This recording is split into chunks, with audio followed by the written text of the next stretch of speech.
이사야서 43장을 보면서 이사야서는 총 66장으로 역사적 배경과 신학적 메시지의 변화에 따라서 이사야가 한꺼번에 66장이 쓰여진 것이 아니라 그 여섯 단락으로 세 단락으로 나누어져 있는 책입니다. 그래서 한 단락이 1장에서 39장으로 두루마리로 이렇게 적혀져 있었고, 두 번째 단락은 이제 40장에서 50장으로 두루마리에 접혀 있었던 것이고요. 세 번째도 51장에서 66장 따로 이렇게 기록된 겁니다. 나중에 이제 인쇄가 될 수 있는 시대가 되어서 이 66장을 다 한꺼번에 넣었지만 원래는 이 단락마다 그 때가 다 다릅니다. 첫 번째 단락은 이스라엘 백성들을 향한 하나님의 심판과 경고를 통해 이 아수르야의 침입이 있을 것이다 라는 것을 얘기하시고, 두 번째 단락은 하나님이 위로와 구원을 허락하십니다. 이미 이스라엘이 바벨론 포로로 잡혀 있는 상황을 전제로 하고 있는 말씀이고요. 마지막이 이제 바벨론 포로에서 돌아와 성전을 재건하고 공동체를 재건하는 상황을 묘사합니다. 그러니까 이사야 선지자가 활동하던 때로부터 약 100년에서 160년 후에 있을 유다 백성들이 망하게 되는 것에서부터 바벨론에서 포로 생활에서 다시 본국으로 돌아오는 귀환하는 거기까지 예언을 하고 있다라는 거죠. 특히 43장에서 45장은 고레스를 통해서 조국으로 돌아오게 될 것을 말하고 있습니다. 여러분, 공산당 체제가 될 수 없는 이유가 있습니다. 그 이유는, 가장 중요한 이유는 사유재산을 인정하지 않기 때문입니다. 사유재산을 인정하지 않았으므로 누구도 일에 대한 애착을 보이지 않는다는 거죠. 지금은 쿠바를 들어가는 것이 좀 어렵지만 오바마 대통령 있을 때 쿠바 선교를 한 2년 연속 다녀온 적이 있어요. 거기 가면은 모든 것이 그 나라 겁니다. 조그만한 소위 여기처럼 세븐일레븐처럼 뭐 물건이 많이 다양하게 있는 건 아니지만 그냥 필수품을 파는 데가 있어요. 우리는 물을 마셔야 되니까 워터바르를 사려고 한 10군데를 돌아다니는데 물이 없어요. 워터바르이. 언제 오냐 그랬더니요, 모른대요. 관심이 있냐? 관심 없대요. 왜냐하면 이걸 하나 저걸 하나 다 똑같은 돈을 벌기 때문에, 한 시간 하루에 얼마 배당이 있는데 그거 받으니까 내가 열심히 할 필요도 없고 열심히 장사해서 돈을 벌겠다는 생각을 전혀 하지 않는다라는 거. 이게 공산주의 체제에 있는 사람들의 마음이라는 거예요. 그러니까 인간을 오직 당을 위해서만 존재하는 하나의 부속품으로 보는 것이 공산주의 체제의 가장 큰 맹점입니다. 이 사회주의라는 것이 공산주의에 가까워질 수 있습니다. 사회주의 국가가 잘 사는 것 같지만 그렇지 않아요. 나라가 얼마나 많은 세금을 떼어가는 줄 아세요? 그래서 민주자유국에서 산다는 것이 그만큼 우리에게는 복이라는 겁니다. 이상한 이념을 가지고 자꾸 사람들을 선동하는 오늘날의 사람들, 정치인들이 있는데 정말 그건 아니라는 거죠. 성경은 사회주의, 공산주의 허락한 적이 없습니다. 성경에서. 그리고 공산주의와 사회주의는 항상 교회를 탄압할 거고 탄압했었고 탄압 앞으로 할 거라는 거죠. 이것을 안다면 우리 기독교인들은 절대로 사회주의와 공산주의를 찬성할 수가 없다라는 겁니다. 이거 기억하셔야 됩니다. 만약에 기독교인에도 불구하고 이거에 대해서 찬성하고 표를 던져준다? 목사들 가운데 이런 정신 나간 목회자들이 있어요. 어찌되었든 공산주의 체제의 가장 큰 맹점은 바로 그거예요. 당을 위해서 존재한다는 겁니다. 중국은 안 그런 줄 아세요? 중국도 뭐 갑부들이 얼마나 많아요. 공산 당원들이. 내 말 안 들으면요 그냥 다 가져가요, 나라가. 그러니까 중국 땅에다가 무슨 우리가 건물을 사고 투자한다? 아이고, 그것처럼 어리석은 말이 없어요. 제가 중국을 다녀봐서 알아요. 그렇게 고아원이 필요해서 고아원을 차려주고 고아원을 지어주고 그 수백 명 아이들을 먹이는데도요, 말 안 들으니까 선교사를 쫓아냅니다. 아이들 어떡하냐? 걱정하지 마. 그러고 나가라고 합니다. 고아원 운영 안 합니다. 건물 비워둡니다. 그게 공산주의의 사상인 거예요. 근데 거기다가 뭔가 갖다 주고 절대로 돈으로 안 돼요. 돈으로 안 돼. 러시아가 그래서 안 된 거예요. 러시아가 붕괴되고 소비에트 유니언이 붕괴돼 가지고 들어갔잖아요. 다 한국 교회가 안 들어간 교회가 없어요. 웬만한 교회들이. 지금은 현지 어떨까요? 현 주소가 다 쫓아냈어요. 그러나 사람에 투자한 선교 단체나 교회는 여전히 복음 사역을 하고 있다니까요. 돈 갖다 주는 거 아니라는 거예요. 돈은 필요합니다. 그러나 사람 키우는 게 더 중요한 거예요. 사람은 누구나 물질, 자기 땅, 자기 사람에 대한 애착이 있습니다. 하지만 사람보다 하나님이 사람에 대한 애착이 더 크다는 거 아세요? 사람은 물질이나 땅과 같은 것을 중요하게 여기지만 하나님은 처음부터 끝까지 사람을 사랑하시고 애착을 가지고 계세요. 아담과 하와를 지으셨어요. 그 후손이 하나님께서 구원시키기 위해 또 자기 아들을 보내셨어요. 이게 하나님 아버지가 가지고 있는 마음이라는 거죠. 오늘 우리가 읽은 본문을 보면 하나님의 사람을 얼마나 사랑하고 돌보시는지를 나타내는데 1절을 보시면 야곱아 너를 창조하신 여호와께서 지금 말씀하시느니라. 너를 지으신 이가 말씀하시느니라. 너는 두려워하지 말라. 내가 너를 구속하였고 내가 너를 지명하여 불렀나니 너는 내 것이라. 여기서 너는 누구일까요? 하나님이 지으신 백성을 뜻합니다. 원어 성경을 보면 1절 앞에 접속사가 하나 있어요. 원어 성경, 영어 성경에 나와 있습니다. 영어 성경을 한영을 가지고 있는 분들은 거기에 but now라고 돼 있어요. 그러나 이제로 시작됩니다. 그 말은 즉 앞에 나왔던 42장의 말씀에게 반대의 말씀. 아무리 하나님이 말씀하셔도 하나님 백성들이 들으려고 하지 않고 아무리 보여주어도 보려고 하지 않았던 그들을 책망하십니다. 이게 하나님 얼마나 속이 답답하셨겠어요. 그 정도라면 우리는 아마 되돌아서서 외면하고 무관심하게 될 것 같은데 하나님은 다시 위로하고 격려하시는데 여호와 하나님께서 자기 백성들을 부르시니 호칭을 두 가지로 사용합니다. 야곱아, 그 다음에 이스라엘이다. 여러분, 야곱의 뜻이 무엇이에요? 발꿈치를 잡은 자예요. 야가 빠진 놈이라는 거죠. 사람의 발꿈치 잡으면 그 사람 넘어지고 말 것이잖아요. 우리말로 하면 발목을 잡는 사람이에요. 뭐 할 때마다 발목을 잡아. 저 발목 잡는 사람 없어. 내가 정말 좀 잘 나갔을 때 말이야. 꼭 집안에 그냥 내 발목 잡는 그 사람이 있다니까요. 그러니까 이스라엘은 어쩌 하나님과 겨루어 이겼다는 의미입니다. 피조물인 사람이 어떻게 창조주이신 하나님을 이길 수 있겠어요? 그 실제 의미는 하나님께서 져 주셨다는 의미예요. 하나님께서 자기 백성이 그렇게 말을 듣지 않아도 허물이 많아도 다시 위로하시고 구원의 은총을 베풀어 주시는 것. 오늘 본문에 말씀하시는 너는 하나님을 배반하고 죄악으로 달려간 하나님의 자녀들 말하며 즉 하나님의 자녀들의 상태가 어떠했는가? 하나님을 떠나 등을 돌리고 마음껏 죄를 지었어요. 하나님은 그들을 죄 가운데 그대로 두지 않기 위해 여러 방법을 동원하세요. 다시 부르세요. 그리고 부름에 이렇게 별 반응이 없음에도 불구하고 하나님이 다른 방법을 쓰시죠. 그게 바벨론의 포로로 잡혀가는 일이었다는 것이죠. 하지만 당신의 소유된 백성을 다시 위기와 어려움 가운데서도 지키신다고 말씀하고 있습니다. 오늘 그래서 본문에 물과 불은 인간이 감당하기 어려운 것입니다. 여러분, 불난 집 아무것도 건질 수 없어요. 물 난리 난 집 그것도 다시 고쳐야 돼요.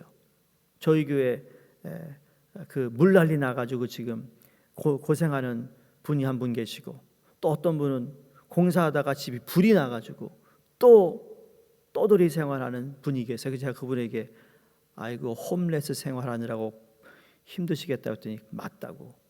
홈이 없어서 홈레스라고. 아무리 좋은 모텔 줘도 홈하고 다른 거예요. 그렇죠? 여러분 모텔 방에서 한 달 살 수 있겠어요? 사실 사주고 싶다고요? 해보고 싶으시다고요? 그런 생각도 하지 마세요. 홈레스의 마음은 홈레스만 알아요. 아무리 작은 집이라도 내가 집에 가서 편히 쉴 것이 아니라면 정말 힘든데, 물과 불 가운데에서도 하나님께서 그들을 돌보시잖아요. 예를 들면 하나님은 노아의 가족을 홍수 가운데 지켜내셨습니다. 노아를 비롯한 8명의 식구들, 하나님의 백성들이었어요. 모든 사람이 다 하나님께 등을 돌리고 예배 공동체를 떠났을 때 노아와 그의 가족들은 하나님과 동행합니다. 그래서 그들의 생명을 보존하시고 안전하게 지켜주십니다. 기억하시죠? 다니엘과 세 친구 풀무불에 던져졌습니다. 느부갓네살 그 신상에 절하지 않고 타는 풀무불 가운데 들어갔을 때 하나님이 그들과 함께 하셨어요. 큰 위기에서 지켜주셨습니다. 그들의 고백이 우리 하나님이 우리를 지키시고 구원하실 분임을 믿습니다. 그러나 그리 아니하실지라도 나는 저 신상에 절을 할 수 없다고 고백했던 그들을 하나님이 지키십니다. 하나님은 오늘도 우리를 지키시는 줄로 믿습니다. 하나님은 그의 사랑하는 자녀들을 물과 불 가운데 내버려두지 아니하시고 보호하시는 은혜의 하나님이심을 다시 한번 기억하며 감사할 수 있기를 바랍니다. 오늘 3절을 보시면 대전하는 여호와 내 하나님이요 이스라엘의 거룩한 이요 내 구원자임이라. 내가 애굽을 너의 속량물로 구수와 부사를 너는 대신하여 주었노라. 하나님이 어떠한 분임을 다시 한번 우리에게 말씀합니다. 하나님은 어떤 대가를 치르고서라도 당신의 백성을 지키겠다. 애굽과 같은 큰 나라, 구수와 같은 강력한 나라, 스바와 같은 재물이 풍성한 나라를 대신해서라도 내가 사랑하고 있는 백성만큼은 내가 구해내겠다. 그러니까 한 영혼이 천하보다 귀하다라는 말은 그건 예수님만 하신 것이 아니라 하나님이 원래 그러신 분이라는 것을 말씀하고 있습니다. 그래서 예수님의 피는 나를 위한 구속의 피요, 예수님께서 나를 살리기 위해 십자가를 지셨다라는 것, 예수님께서 바로 우리의 영혼을 구원하기 위해 이미 하나님이 섭리하시고 뜻하신 것을 이루신 것이라는 거죠. 그러므로 내가 얼마나 존귀한 존재인지, 나의 삶이 얼마나 귀한 것임을 다시 한번 우리가 기억해야 된다는 것이죠. 여러분, 우리가 얼마나 값진 영혼인지 오늘 우리가 살아가면서 세상은 내가 좀 큰 인물이 되어야 되고 물질도 많아야 되고 이런 재력적이 있으면 사람들이 나를 알아주잖아요. 그러나 하나님은 그와 상관없이 사랑하는 하나님의 백성들을 아낌없이 사랑하시고 보호하신다는 겁니다. 그러므로 나는 누군가에게 비난받거나 무시당해도 되는 존재가 아니라는 거죠. 나는 존귀한 존재이고 사랑받기에 합당한 존재이다. 그래서 내가 너를 지명하여 너는 내 것이라 라고 말씀하고 있다라는 거예요. 사랑하는 성도님들, 하나님은 하나님의 백성들이 어려움에 있을 때 그들을 강력한 손으로 구원해 내주십니다. 그게 16절에서 17절 말씀인데요. 나 여호와가 이같이 말하노라. 바닷 가운데 길을, 큰 물을 가운데에 지름길을 내고 병거와 말과 군대 용사를 이끌어내어 그들이 일시 엎드려져 일어나지 못하고 소멸하기를 꺼져가는 등불 같게 하였느니라. 출애굽 사건 때 홍해를 가르신 하나님을 지금 이야기합니다. 이스라엘 백성들이 출애굽을 했지만 앞에는 홍해 바다가 놓여 있었어요. 뒤로는 애굽 군대가 따라오고 있습니다. 막막하고 어찌할 바를 몰랐을 때 그때 하나님은 홍해를 가르셨어요. 상상하지도 못한 일이 그들의 눈앞에 펼쳐진 것이라는 거죠. 바다가 마른 땅을 보입니다. 그걸 안전하게 바닷길을 건너갑니다. 여러분, 길이 아닌 곳에 길을 내셨어요. 악의 세력들을 섬멸하시는 그 하나님이 오늘도 우리를 사랑하시고 이 험하고 악한 길에서 당신의 백성을 지키고 돌보실 것이라는 겁니다. 그분을 믿는다면 우리 앞에 가로놓여 있는 홍해 같은 막막한 문제들, 우리 뒤를 따라오는 그 악의 세력들을 전혀 두려워할 필요가 없다라는 겁니다. 그래서 1절에 그 말씀하신 거예요. 두려워하지 말라. 두려워하지 말라는 말씀을 여차 몇 번 오늘 43장에서 반복하는 이유도 거기에 있습니다. 두려워할 수밖에 없는 상황인 것이죠. 포로로 잡혀있는 그들에게 내일이란 올까? 마치 나치의 그 수용소에 갇혀있던 사람들, 여러분 보셨잖아요. 다큐멘터리나 영화를 보면 그냥 한 집안에 말이죠, 그 건물 안에 층층층층 그냥 누워서 잔다는 것이 그 하나죠. 뒹굴 수도 없고 정말 그렇게 잠을 잔다? 잠을 잘까요? 자면서 엄청나게 잠에서 깰 거라는 거죠. 그러니 피곤은 피곤으로 쌓일 것이고, 그렇게 어렵고 힘든 그러한 가운데서 하나님이 그들을 지켜주셨다고 고백하며 간증하는 사람들도, 이제는 그분들이 나이가 많아서 이제 다 세상을 떠났지만 그들이 남겨놓은 글을 보면 정말 인간이 인간에게 이런 일을 할 수 있을까? 뭐 멀리 갈 필요도 없죠. 일본 강점기 때 지금도 우리가 한국 가면 방문하는 것 가운데 그 우리 애국자들을 신문하고 그냥 감옥에 넣었던 수용소를 보면 똑같다라는 겁니다. 그런데 이러한 가운데 앞을 내다볼 수 없고 캄캄한 그러한 삶 가운데 하나님이 두려워하지 말라. 우리가 볼 땐 너무나도 불쌍한 존재인데 하나님이 사랑의 존재로 바라보고 있다라는 것. 그래서 하나님이 역사하시고 선한 도움의 손길을 베풀어 주실 때 하나님을 의지하는 사람에게 승리를 주시는 줄로 믿습니다. 오늘 19절 이 말씀 함께 읽었으면 좋겠어요. 시작. 보라, 내가 새 일을 행하리니 이제 나타낼 것이라. 너희가 그것을 알지 못하겠느냐? 반드시 내가 광야의 길을 사막의 강을 내리니. 아멘. 홍해를 건넌 백성들이 마주한 것은 사막입니다. 사막에는 아시다시피 길이 없습니다. 마실 물도 없습니다. 하지만 하나님께서 사막에 길을 내셨습니다. 그들이 목말라 죽지 않도록 도우셨어요. 반석에서 물을 내시고 하늘에서 만나와 메추라기를 내려주셨습니다. 알고 있는 내용이죠. 우리가 이 세상 살아가는 동안 먹을 것 때문에 염려할 수 있습니다. 무엇을 입을까? 무엇을 먹을까? 마실까?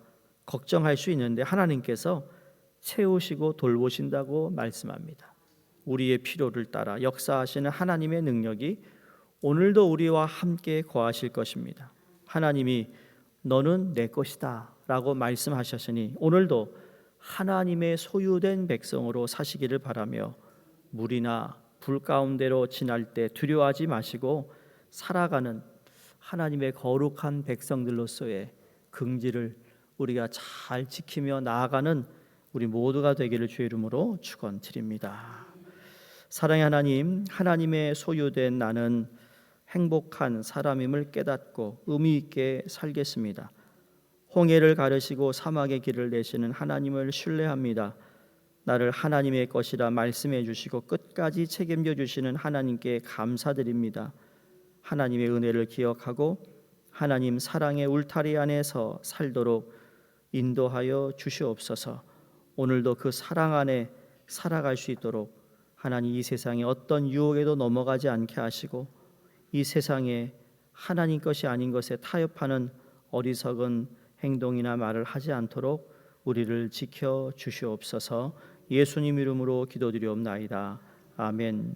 우리 함께 기도하겠습니다. 주신 말씀을 통해 하나님께서 내가 너를 지명하여 내 것이라 하신 말씀을 묵상하시면서 나를 위하여 하나님이 하시는 모든 일들에 감사하며 의뢰할 수 있도록 기도해 주시고, 오늘 일본의 마크 레이첼 선교사님과 히로시마 교회 이상훈 장미숙 선교사님 가정을 위해 함께 기도해 주시기 바랍니다. 마지막으로 다음 주도 시작될 우리 학생부 연합수련회와 또 BBS와 또 그 다음 주에 시작되는 기빙추를 위해서 또 중보해 주시기를 바랍니다.